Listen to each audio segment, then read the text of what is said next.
আজকে আমি দুপুরের জন্য যা যা রান্না করেছি সবই আমি আজকে এই ভিডিওতে দেখাবো আপনাদেরকে।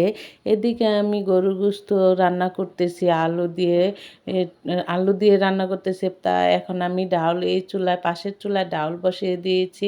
ডাউলটাও সিদ্ধ হয়ে গেছে। গুঁড়া দিয়ে হলুদ মরিচ দিয়ে দিচ্ছি, দিয়ে ভালোভাবে নাড়া দিয়ে মিক্সড করে দিব।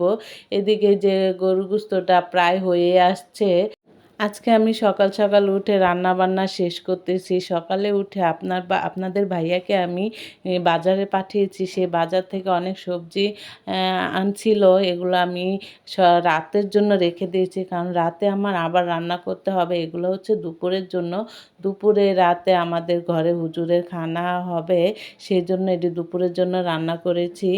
এদিকে আমার ডাউলটা বাগার দিয়ে দিলাম। ডাউলটা হয়ে গেছে। ভাতও বসায় দিয়েছি।